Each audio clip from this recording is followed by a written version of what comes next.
अस्सलाम वालेकुम। Welcome to my YouTube channel law with Asad.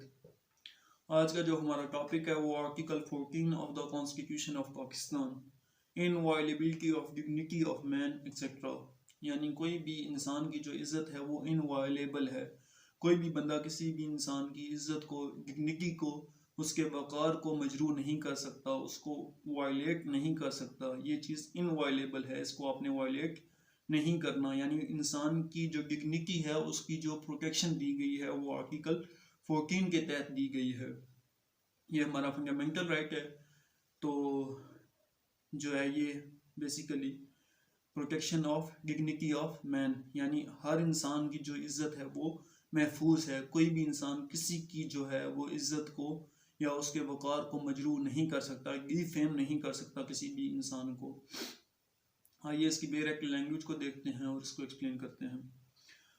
Clause 1. The dignity of man and subject to law, the privacy of whom shall be inviolable. The dignity of man यानी इंसान का वक़ार, उसकी इज़्ज़त, and subject to law the privacy of whom यानी कोई भी उसकी जो प्राइवेसी है, राइट टू प्राइवेसी किसके अंदर आता है? आर्टिकल 14 के तहत दिया गया है।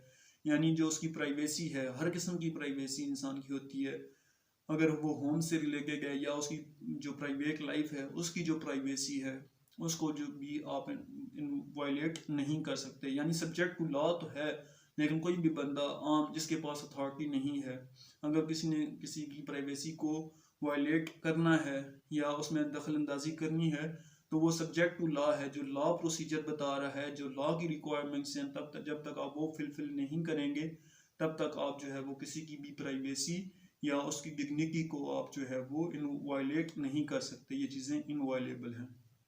2. No person shall be subject to torture for the purpose of extracting evidences.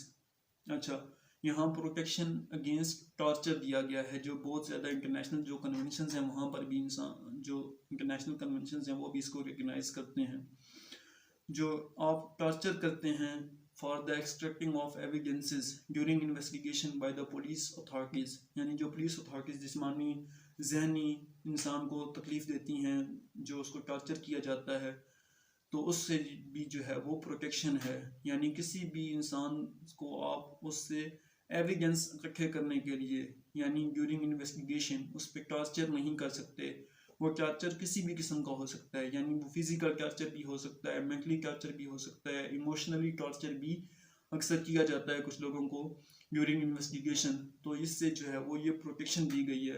Clause 2 of article 14 of the constitution ये कहता है कि आप किसी भी इंसान पे भी टॉर्चर नहीं करेंगे, यानी उस पर जो है वो तशद्दुद वगैरह आप नहीं कर सकते। इससे आपको जो है वो प्रोटेक्शन दी गई है under clause 2 of that article. That's our today lecture. उम्मीद है आपको मैं समझा पाया हूँगा आर्टिकल 14 ऑफ द कॉन्स्टिट्यूशन। अगर किसी का भी कोई क्वेश्चन हो आर्टिकल 14 से रिलेटेड तो वो क्वेश्चन मुझे कमेंट सेक्शन में मुझसे पूछ सकता है। इंशाल्लाह मैं उसको इसका आंसर या उसकी क्वेरी को सॉल्व करने की पूरी कोशिश करूँगा। Thank you so much. That's all.